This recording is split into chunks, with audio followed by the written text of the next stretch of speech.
Hello students, I am Ayesha. आज हम पढ़ेंगे अपने क्लास 10 की हिस्ट्री का chapter 3 the making of a global world part 3 the inter war economy. इस टॉपिक में हम फर्स्ट वर्ल्ड वॉर और सेकेंड वर्ल्ड वॉर के बारे में पढ़ेंगे। तो पहले हम फर्स्ट वर्ल्ड वॉर के बारे में पढ़ते हैं। फर्स्ट वर्ल्ड वॉर जो है हमारा 1914 से लेकर 18 तक चला था, बेसिकली 5 ईयर्स तक। यूरोप में ये वॉर हुई थी अलाइड पावर और सेंट्रल पावर के बीच में। अलाइड पावर के अंदर जो कंट्रीज आती हैं वो थी ग्रेट ब्रिटेन, रशिया, इटली, और सेंट्रल पावर्स के अंदर जर्मनी, ऑस्ट्रो हंगेरियन और ऑटोमन एम्पायर। ये जो हमारी फर्स्ट वर्ल्ड वॉर है उसको इंडस्ट्रियल वॉर कंसिडर किया जाता है। तो यहीं पे क्वेश्चन अराइज होता है कि why first war considered as a industrial war. तो आपसे एक क्वेश्चन पूछा जा सकता है। पहला रीज़न ये है, जो इंडस्ट्रियल नेशन थे, मतलब इंडस्ट्रियल पीपल थे, वो ज़्यादा पार्टिसिपेट कर रहे थे फर्स्ट वर्ल्ड वॉर में। जो मशीन गन्स और टैंक्स, एयरक्राफ्ट, केमिकल वेपन्स, इनका काफ़ी ज़्यादा यूज़ हो रहा था मैसिव स्केल पर वॉर को लड़ने के लिए। अब जो मिलियन ऑफ सोल्जर्स थे वॉर को लड़ने के लिए, उनको रिक्रूटेड किया जा रहा था पूरे वर्ल्ड से, मतलब उनको फोर्स किया जा रहा था आर्मी को ज्वाइन करने के लिए, जिससे कि वो वॉर में लड़ सके। अब जो डेथ एंड डिस्ट्रक्शन का स्केल था वो काफ़ी ज़्यादा था। 9 मिलियन पीपल जो थे उनकी डेथ हो गई, और जो 20 मिलियन इंजर्ड पीपल उनकी मतलब इंजर्ड हुए थे। कितने? 9 मिलियन की डेथ हो गई थी और जो 20 मिलियन थे वो इंजर्ड हो गए थे। Impact of first world war, कि पूरा फर्स्ट वर्ल्ड वॉर किस तरीके से इम्पैक्ट पड़ा है। बेसिकली इस वर्ल्ड के चलते हुए, वॉर के चलते हुए इसका पूरा इम्पैक्ट हमें पूरे वर्ल्ड में देखने को मिला। ठीक है, इनडायरेक्टली और डायरेक्टली, मतलब पूरा वर्ल्ड इससे कनेक्टेड था इस वॉर से। जो मोस्ट किल्ड पर्सन थे वो ज़्यादातर मैन थे जो कि वर्किंग एज थे। ठीक है, अब डेथ एंड इंजरीज की वजह से क्या हुआ, जितने भी एबल ऑडिड वर्क फोर्स थे यूरोप में, मतलब वर्कर्स थे, उनकी कमी होने लगी। क्योंकि जो मैन से या तो वो उनकी डेथ हो गई थी या फिर वो इंजर्ड थे, उनकी कंडीशन अच्छी नहीं थी जिससे कि वो एज अ वर्कर काम कर सके। अब जो उनकी हाउस होल्ड इनकम थी वो डिक्लाइन हो गई वॉर के बाद। अब इंडस्ट्रीज जो थी उन्होंने जो मतलब वॉर से रिलेटेड गुड्स होते थे उसको प्रोड्यूस करने से मना कर दिया। ठीक है, अब इंडस्ट्रीज जो है उसने गुड्स को प्रोड्यूस करने से मना कर दिया। जो उनको वर्कर्स थे उनको भी निकाल दिया गया इंडस्ट्रीज से। अब जो पहले एक्सपेक्ट किया जाता था कि जो मैन काम करेंगे घर को चलाने के लिए, अब वुमेन जो है जाती थी जॉब के लिए, क्योंकि मैन जो थे या तो उनकी डेथ हो गई थी या फिर वो इंजर्ड हो गए थे। अब इस वॉर के चलते क्या हुआ, यूएस जो था, जो पहले बहुत ही इंटरनेशनल डेप्टर था, मतलब काफ़ी ज़्यादा लोन लेता था अदर कंट्रीज से, अब उसको वो यूएस से इस वॉर के चलते हुए क्या हुआ, वो इंटरनेशनल क्रेडिटर बन गया। मतलब वो अदर कंट्रीज को अब लोन देने लगा। किसको लोन दिया? यूरोप को, क्योंकि यूरोप की कंडीशन जो थी वो बहुत ही ज़्यादा बेकार हो गई थी। पोस्ट वॉर रिकवरी, मतलब रिकवरी पीरियड में क्या हुआ उसके बारे में पढ़ते हैं। पहला क्या हुआ, जो ब्रिटेन था उसने अपना डोमिनेंस खो दिया। किस तरीके से? जो पहले ब्रिटेन था वो पूरे वर्ल्ड पर अपना राज करता था वॉर से पहले। अब जो ब्रिटेन था वो जब वॉर में बिजी हो गया, इंडस्ट्री जो थी वो डेवलप्ड होने लगी इंडिया और जापान में। अब वॉर के एंड होने के बाद जो ब्रिटेन थी काफ़ी ज़्यादा डिफिकल्टी फेस करनी पड़ी उसको, जो अपनी अर्लियर पोजीशन थी इंडिया और जापान में उसको रिकैप्चर करने के लिए, क्योंकि जो डोमिनेंस था इंडिया की मार्केट पे ब्रिटेन का वो खत्म हो गया था और वो कम्पीट भी नहीं कर पा रहा था जापान से। ठीक है, अब इस वॉर के एंड होने के बाद क्या हुआ, ब्रिटेन जो था काफ़ी ज़्यादा बर्डन आ गया ब्रिटेन के ऊपर। ठीक है, वो काफ़ी ज़्यादा कर्ज में डूब गया ब्रिटेन। अब जो भी इसे एक्सपेंडिचर करना पड़ता था ब्रिटेन में उनकी गवर्नमेंट को, तो वो कहाँ से बोरो करते थे मनी? यूएस से। सेकंड क्या था, अनएम्प्लॉयमेंट इन ब्रिटेन, काफ़ी ज़्यादा अनएम्प्लॉयमेंट था वो इंक्रीज हो गया ब्रिटेन में। पहले वॉर से पहले क्या हुआ, मतलब वॉर के चलते हुए जो इकोनॉमिक बूम आया, लार्ज इंक्रीज इन डिमांड, मतलब जो डिमांड थी वो काफ़ी ज़्यादा इंक्रीज हो गई। अब डिमांड इंक्रीज होगी तो प्रोडक्शन भी इंक्रीज होगा। अब प्रोडक्शन प्रोड्यूस कराने के लिए प्रोडक्शन मतलब कमोडिटी को, तो क्या हुआ, वर्कर्स को हायर किया गया। वर्कर्स को हायर किया गया तो वो भी, इनको भी एम्प्लॉयमेंट मिल गया, उनको अच्छी इनकम हो गई वहाँ पर। अब वॉर के एंड होने के बाद क्या हुआ, ये उल्टा हो गया। जो प्रोडक्शन था वो कॉन्ट्रैक्टेड हो गया, मतलब जो लोगों की डिमांड थी वो बिल्कुल नीचे गिर गई। अब इससे क्या हुआ, प्रोडक्शन भी कम होने लगा। अब प्रोडक्शन कम होने लगा तो वर्कर्स को इंडस्ट्री से निकाल दिया गया और वो अनएम्प्लॉयमेंट हो गए। तो इससे क्या हुआ, अनएम्प्लॉयमेंट इंक्रीज हो गई ब्रिटेन में। इसकी वजह से गवर्नमेंट ने क्या किया, जो वॉर पे एक्सपेंडिचर किया जा रहा था उसको रिड्यूस कर दिया। ठीक है, अब जो 1/5 ब्रिटिश वर्कर्स थे उन्होंने अपनी जॉब खो दी 1921 में। थर्ड क्या हुआ, एग्रीकल्चर क्राइसिस आया ब्रिटेन में। यूरोप से वॉर से पहले यूरोप जो था एक मेजर सप्लायर था वीट का, पूरे वर्ल्ड मार्केट में काफ़ी ज़्यादा सप्लाई करता था वीट का। अब जो क्या हुआ, जब सप्लाई ख़त्म होने लगी, मतलब वॉर के टाइम में ये सप्लाई डिसरप्टेड हो गई, तो क्या हुआ, कनाडा, अमेरिका और ऑस्ट्रेलिया इसने अपना एक्सपेंडेड बढ़ा लिया वीट प्रोडक्शन का। ठीक है, इन्होंने वीट का प्रोडक्शन करना स्टार्ट कर दिया और उसको सप्लाई करना स्टार्ट कर दिया पूरे इंटरनेशनल मार्केट में। अब जब वॉर एंडेड हुई, यूरोप था, उन्होंने अपना दोबारा प्रोडक्शन करना स्टार्ट कर दिया, किसका? वीट का।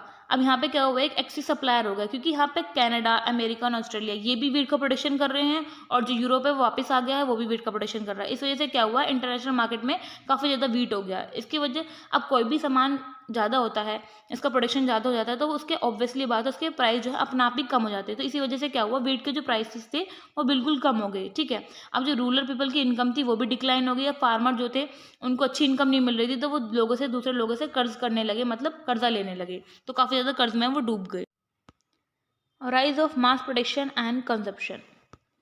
वॉर के बाद जो यूएस की रिकवरी थी वो काफ़ी तेज़ी से, मतलब यूएस ने अपने आप को रिकवर कर लिया कंपैरिजन में यूरोप के देखा जाए तो। जो इंपॉर्टेंट फीचर्स था यूएस की इकोनॉमी का 1920 में, वो था मास प्रोडक्शन, जिससे कि यूएस ने रिकवर किया अपनी इकोनॉमी को। जो आइडिया था मास प्रोडक्शन का वो हेनरी फोर्ड ने दिया था, जो कि कार मैन्युफैक्चर थे, जो मैन्युफैक्चर करते थे कार का। उन्होंने एक असेंबली लाइन मेथड अडॉप्ट किया स्लोटर हाउस से इंस्पायर्ड होकर। स्लोटर हाउस क्या है, ये इस तरीके से एक स्लोटर हाउस है, ये आप पिक में देख रहे होंगे। यहाँ पे एक पूरी कन्वर बेल्ट होती है, इसमें एनिमल्स को लटका दिया जाता है, वो अपने आप कटते रहते हैं। ठीक है, इसी तरीके से एक मेथड उन्होंने अडॉप्ट किया, किसने, हेनरी फोर्ड ने, जो कि एक फास्टर और चीपर वे देता था व्हीकल्स को प्रोड्यूस करने का। अब जो है वर्कर इसके सामने, मतलब इस कन्वर बेल्ट के सामने वो खड़े रहते थे, खड़े रहते थे और काम करते रहते थे। अब उसके बीच में उन्हें एक ब्रेक भी नहीं मिलता था। अगर वो ब्रेक लेते थे तो उनका जो मैन्युफैक्चर है कार का वो सही से नहीं हो पाता था। इन सबको देखते हुए वर्कर जो थे वो बहुत ही अनसेटिस्फाइड थे। क्यों थे, क्योंकि वो असेंबली लाइन पर काम करते थे और उनको वर्किंग हावर, मतलब कि एक थोड़ा सा टाइम भी नहीं मिलता था रेस्ट करने के लिए। तो उन्होंने क्या किया, जो जॉब थी उसको क्विट करना स्टार्ट कर दिया। डेस्परेशन में हेनरी फोर्ड ने क्या किया, उन्होंने जो वेजेस थी वर्कर्स की उसको डबल कर दी, $5 कर दी जनवरी 1949 में। ठीक है, अब ये जो हेनरी फोर्ड थे जो हाई वेजेस उसको दे रहे थे वर्कर को, उसको रिकवर करने के लिए उन्होंने क्या किया, जो प्रोडक्शन है उसको इंक्रीज कर दिया। मतलब एक तरफ तो वो जो वेजेस है हाई वेजेस कर रहे हैं वर्कर्स की, ठीक है, दूसरी तरफ उन्होंने क्या किया, साथ में प्रोडक्शन को भी इंक्रीज कर दिया।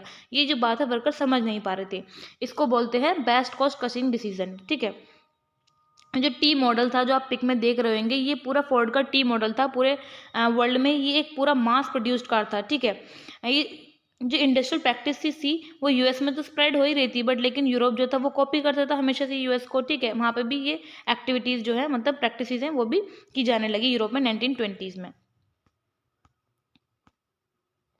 Rise of the mass consumption. अभी तक हमने मास प्रोडक्शन देखा था कि किस तरीके से प्रोडक्शन इंक्रीज हुआ, अब कंजप्शन देखेंगे।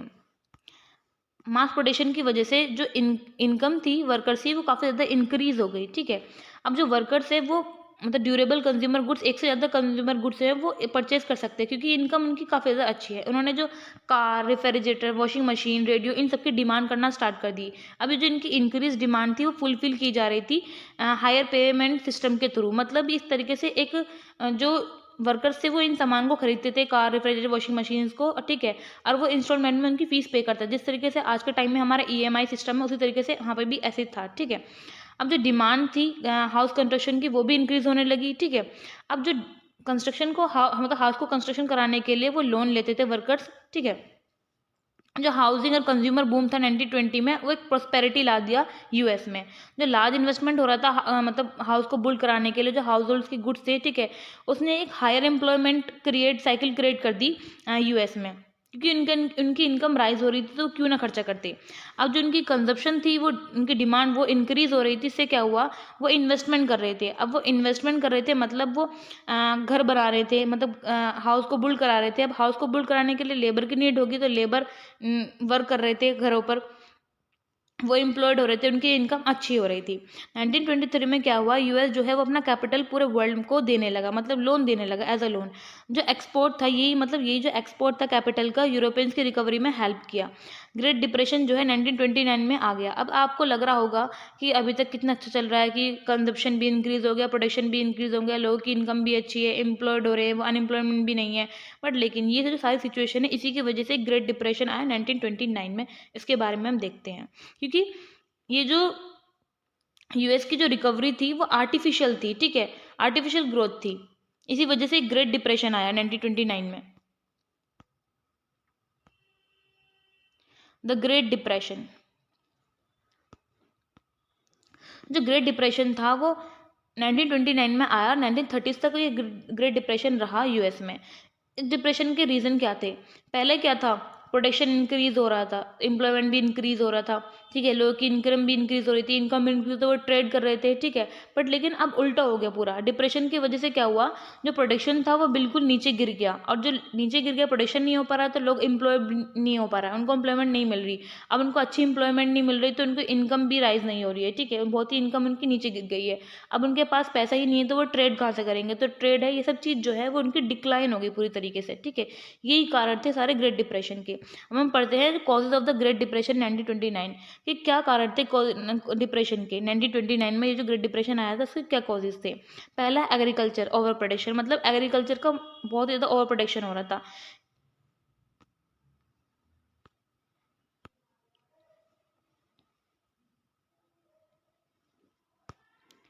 इस वॉर की वजह से क्या हुआ, जो एग्रीकल्चर के प्राइसेस थे वो काफ़ी ज़्यादा नीचे गिर गए, ठीक है, क्योंकि एक्सेस सप्लाई हो रहा था फूड ग्रेन का इंटरनेशनल मार्केट में। जैसे कि हमने पीछे देखा था, कनाडा, ऑस्ट्रेलिया, अमेरिका, वॉर के जब ब्रिटेन बिजी था वॉर में तो उन्होंने वीट का प्रोडक्शन करना स्टार्ट कर दिया। बट लेकिन जब वॉर के एंड के बाद यूरोप ने अपना दोबारा वीट का प्रोडक्शन करना स्टार्ट कर दिया, तो इससे क्या हुआ, इंटरनेशनल मार्केट में काफ़ी ज़्यादा एक्सेस सप्लाई हो गया फूड ग्रेन का।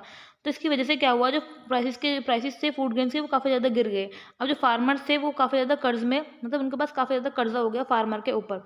इसकी वजह से क्या हुआ, इस सिचुएशन की वजह से फार्मर जो थे वो भी अफोर्ड नहीं कर पा रहे थे कुछ भी। उनकी जो परचेजिंग पावर थी वो बिल्कुल डिक्लाइन हो गई थी, वो कुछ भी अफोर्ड ही नहीं कर पा रहे थे और खरीद नहीं पा रहे थे। Withdraw loan from the US. Mid 1920s में क्या हुआ, काफ़ी ज़्यादा कंट्रीज जो थी वो अपना इन्वेस्टमेंट करती थी अपनी कंट्रीज़ पर लोन लेकर यूएस से, ठीक है। अब जो इजीली था, मतलब इजी था यूएस से लोन लेना, बट लेकिन जब ये राइजिंग लोन जो काफ़ी ज़्यादा मतलब राइज हो रहा था ये लोन लेना यूएस से, वो उसने यूएस ने रिस्ट्रिक्ट कर दिया, मतलब मना कर दिया लोन देने के लिए, क्योंकि इंटरनेशनल मार्केट में काफ़ी ज़्यादा डिस्टर्बेंसेस हो रही थी, तो यूएस ने मना कर दिया, मतलब रिस्ट्रिक्ट कर दिया लोन देने के लिए। जो कंट्रीज थी जो कि डिपेंडेंट थी यूएस की लोन्स पर, वो काफ़ी ज़्यादा एक्यूट क्राइसिस, मतलब क्राइसिस उनको फेस करना पड़ा। Imposed heavy tariffs.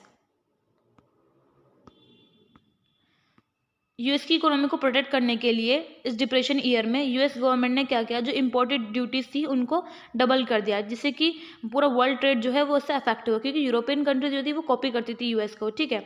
अब जैसे कि यूएस ने इम्पोर्टेड ड्यूटीज़ लगा रही तारीफ बैरियर्स जो भी था, ठीक है। अब साथ में क्या कहा, यूएस तो मतलब यूएस को कॉपी करता था कौन, यूरोप, तो यूरोप ने भी क्या करा, जो इम्पोर्टेड ड्यूटीज़ थी अपनी कंट्री में लगा दी। इससे क्या हुआ, पूरे वर्ल्ड ट्रेड बिल्कुल बेकार हो गया, ठीक है।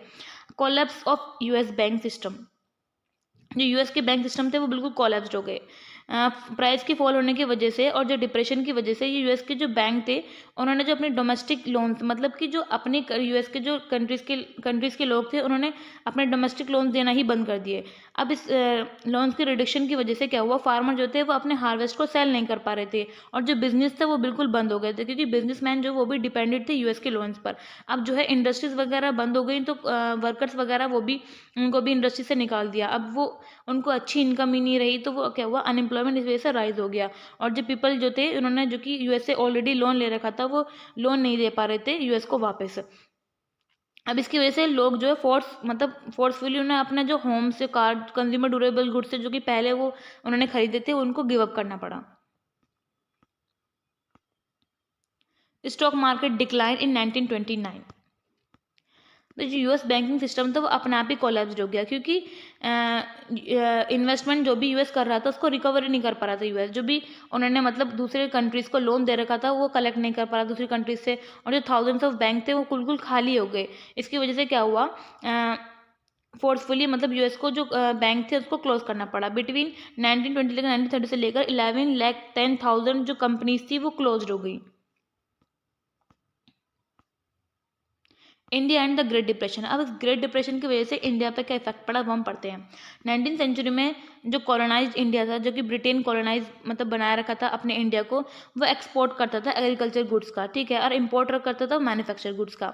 बट लेकिन डिप्रेशन की वजह से इमीडिएटली अफेक्ट किया इंडिया के एक्सपोर्ट और इम्पोर्ट को। जो इंडिया का एक्सपोर्ट और इम्पोर्ट था 1920 से लेकर 1934 के बीच में वो बिल्कुल हाफ हो गया, ठीक है। अब इसी समय क्या हुआ, जो प्राइसेस थे वीट के इंडिया में वो भी ज़्यादा गिर गए। जो पीजेंट्स और फार्मर्स थे वो काफ़ी ज़्यादा अफेक्टेड हो रहे थे इस डिप्रेशन की वजह से, अदर देन डवेलर्स, क्योंकि डवेलर्स को तो काफ़ी ज़्यादा अच्छा फील हो रहा था कि उनको तो हर सामान कम प्राइसेस में मिल रहा है। एग्रीकल्चर की प्राइसेस की कम होने की वजह से जो कॉलोनियल गवर्नमेंट थी उन्होंने भी रिफ्यूज कर दिया, मतलब मना कर दिया, जो रिवेन्यू डिमांड मतलब जो पे करते थे वो वर्कर्स पीजेंट्स वगैरह, उसको कम करने से मना कर दिया कॉलोनियल गवर्नमेंट ने।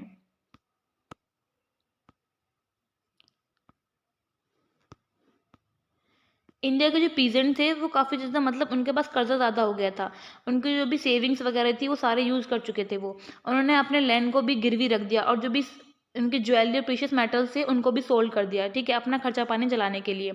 इस डिप्रेशन ईयर में क्या हुआ, जो इंडिया था वो एक्सपोर्टर बन गया था प्रीशियस मेटल्स का, जैसे कि गोल्ड का, जिससे कि जो ब्रिटेन की रिकवरी में हेल्प हुआ था इसकी वजह से। जो डिप्रेशन है वो मतलब अर्बन ड्वेलर्स जो थे और जो मिडिल क्लास पीपल थे उनके लिए मतलब कम अफेक्टेड हुए इस लोगों, क्योंकि पीजेंट जो थे वो काफ़ी ज़्यादा अफेक्टेड हुए इससे। जो middle class people urban dollar से वो अफेक्टेड नहीं हुए, क्योंकि उनको तो अच्छा मिल रहा था कि हर सामान जो है वो कम प्राइस में मिल रहा है, ठीक है, उनकी जो कंडीशन थी वो काफ़ी ज़्यादा अच्छी हो रही थी इसकी वजह से, डिप्रेशन की वजह से। अब जो नेशनलिस्ट लीडर थे उन्होंने गवर्नमेंट को फोर्स किया कि इन्वेस्टमेंट करे वो इंडस्ट्रियल पे, ठीक है, और जितने भी मतलब गवर्नमेंट है वो टैरिफ बैरियर्स मतलब इम्पोर्टेड ड्यूटीज़ हैं, एक्सपोर्टेड ड्यूटीज़ हैं, उन पर टैक्सेस लगा दे, हाई टैक्सेस लगा दे इंडस्ट्रीज़ पे, जिससे कि जो इंडिया की जो डोमेस्टिक इंडस्ट्रीज़ हैं उसको फेस ना करना पड़े कंपटीशन बाहर की कंपनीज से। तो आज का टॉपिक हमारा यही था। जो हमारा रिमेनिंग टॉपिक्स है वो हम नेक्स्ट पार्ट में ज़रूर कवर करेंगे, जल्दी हम नेक्स्ट पार्ट लेकर आएंगे। आपको कोई भी क्वेरी है, क्वेश्चन है सब्जेक्ट से रिलेटेड या आपको समझ नहीं आ रहा है तो आप हमें कमेंट सेक्शन में बता सकते हैं। Thank you.